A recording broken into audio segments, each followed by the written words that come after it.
Hello friends, అందరూ ఎలా ఉన్నారు? మేమైతే విజయవాడకి అలాగే తిరుపతికి కూడా వెళ్తున్నాం. వెళ్ళటానికి మేము బుక్ చేసుకున్నట్టు వచ్చేసింది. సికింద్రాబాద్కి వచ్చేసాం. మేము ఎక్కవలసిన ట్రైన్ చాలా లేటుగా వస్తుందని అనౌన్స్మెంట్ అయితే చేశారు. పెద్ద సమస్య వచ్చి పడిందే, ఇప్పుడు ఏం చేద్దాం? ట్రైన్ లేట్ అయినా సరే మాకు ఎలాంటి బోరు కొట్టలేదు. ఎందుకంటే మా చిన్న బుడ్డి మమ్మల్ని ఎంటర్టైన్మెంట్ చేసింది.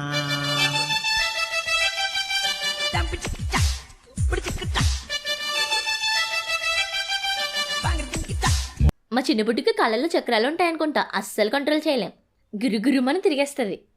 ఎన్నో గంటల నిరీక్షణ తర్వాత మేము ఎక్కవలసిన ట్రైన్ అయితే వచ్చేసింది.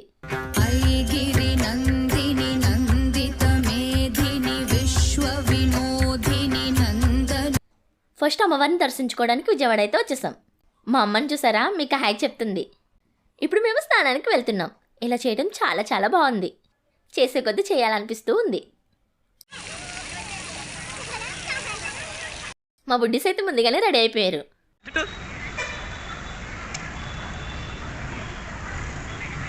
చివరిగా కొండ మీదకి అయితే వచ్చేసాం. కొండ మీద నుంచి వ్యూ చూడటానికి ఎంత బాగుందో, చాలా అంటే చాలా బాగుంది. అమ్మవారి దర్శనం అయితే చాలా బాగా జరిగింది. అమ్మవారి పసుపు ఛాయతో చాలా అందంగా కనిపించారు. లోపల ఉన్న అమ్మవారిని షూట్ చేయడానికి మొబైల్ ఎలా లేదు, సో బయట అమ్మవారిని షూట్ చేసేసా. బయట ఉన్న అమ్మవారు కూడా చూడడానికి 2 కళ్ళు సరిపోవటం లేదు. ఈ గార్డెన్లో చిన్న చిన్న విగ్రహాలు చాలా బాగున్నాయి. ఈ యాడ్ ప్రమోషన్ చూసారా, కరెక్ట్గా సింక్ అయ్యేలా బలపెట్టారు కదా. అక్కడ చూసారా, కొండ మీద ఆంజనేయ స్వామి ఉన్నారు. మాకైతే దర్శనం మధ్యాహ్నానికి అయితే అయిపోయింది. కొండ కిందకి వస్తుంటే గోలీ సోడా కనిపించింది. యాక్చువల్లీ నాకు ఇష్టం లేదు, కానీ తాగాను. టేస్ట్ నార్మల్గా ఉంది. మంకీస్ ఇవి మంకీస్ చాలా ఉన్నాయి. అసలు మార్నింగ్ వచ్చినప్పుడు మొబైల్ ఎలా లేదని తీయలేదు మేమైతే. ఇప్పుడైతే షూట్ చేస్తున్నా, చూడండి ఎంత. ఒకటైతే దూకింది, ఇప్పుడు ఎక్కుతుంది. నా సెల్లట్టుకు వెళ్ళిపోతుందేమో అని నాకు భయం వేస్తుంది. అయినా సరే ధైర్యంగా అయితే నేను తీస్తున్నాను. మంకీ పాపం ఆమె వచ్చిందని, ఆయన వచ్చిందని భయపడి కిందకి వెళ్ళిపోయింది. కిందకి డౌన్ అనుకుంటే వెళ్ళింది. ఓకే, మేము రైల్వే స్టేషన్కి వచ్చేసి తినడం అయితే స్టార్ట్ చేసాం. ఇది అరిసెల గారి, అంటే అరిసెల పిండితో గారెలు చేశారు.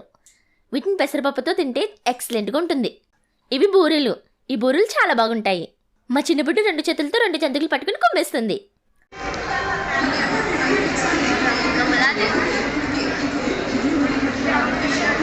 మా పొట్టులోకి అవి ఇవి కాకుండా మొత్తం తోసేసాను. మరి అవి అరగాలంటే ఏదో ఒక డ్రింక్ స్టమక్లోకి వెళ్ళాల్సిందే కదా, అందుకే స్ప్రైట్ కోక్ తెచ్చుకుని తాగేశాను.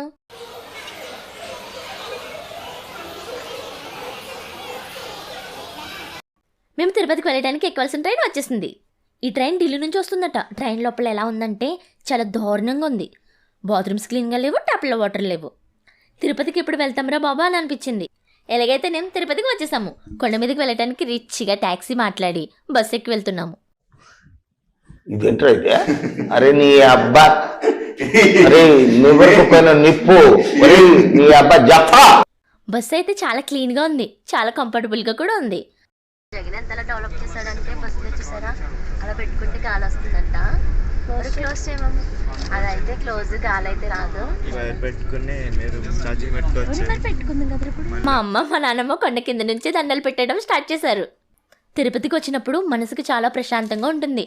ఎటువంటి టెన్షన్స్ ఉండవు, పొల్యూషన్ ఉండదు. చుట్టుపక్కల అడవులు, స్వచ్ఛమైన గాలి, చాలా బాగుంటుంది.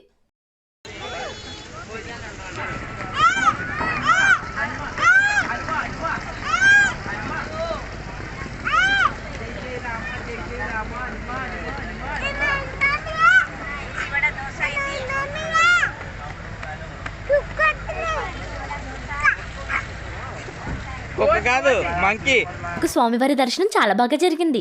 ప్రతి గురువారం స్వామివారికి అలంకరణ తీసేస్తారనుకుంటా. స్వామివారికి అలంకరణ లేదు, విగ్రహం మీద ఒక్క దండ కూడా లేదు. సింపుల్గా చెప్పాలంటే వితౌట్ మేకప్లో రియల్ విగ్రహాన్ని చూసాము. కొండ మీద అయితే ఏమీ షూట్ చేయలేకపోయాము. మేము హైదరాబాద్కి రిటర్న్ అయిపోతున్నాం. కొండ కిందకి వెళ్ళడానికి బస్ స్టాప్లో వెయిట్ చేస్తున్నాం. బస్సు అయితే వచ్చేసింది, మేమైతే ఎక్కేసాం. ఆ బస్సు రైల్వే స్టేషన్లో కాకుండా 400 మీటర్స్ ముందే దింపేసింది. లగేజ్తో అలాగే పిల్లలతో రైల్వే స్టేషన్కి రావడానికి చాలా ఇబ్బంది పడ్డాం. అప్పుడు అనిపించింది ట్యాక్సీ మాట్లాడుకున్నా బాగుండునని. సో మై డియర్ ఫ్రెండ్స్, మీరు తిరుపతి వెళ్ళినప్పుడు ఇబ్బంది పడకుండా ఉండాలంటే 1కి 2 సార్లు అడిగి ఎక్కండి. మేము స్లీపర్ క్లాస్ బుక్ చేసుకుంటే మాకు 3rd క్లాస్ ఏసీకి అప్గ్రేడ్ అయ్యింది. మేము తిరుపతికి వచ్చేటప్పుడు ట్రైన్లో పడ్డ పాటుల్ని వెంకటేశ్వర స్వామి చూసారనుకుంటా. అందుకే వెళ్ళేటప్పుడు ఏసీ కోచ్ ఇచ్చారు. ట్రైన్ చాలా క్లీన్గా ఉంది. చాలా అంటే చాలా బాగుంది.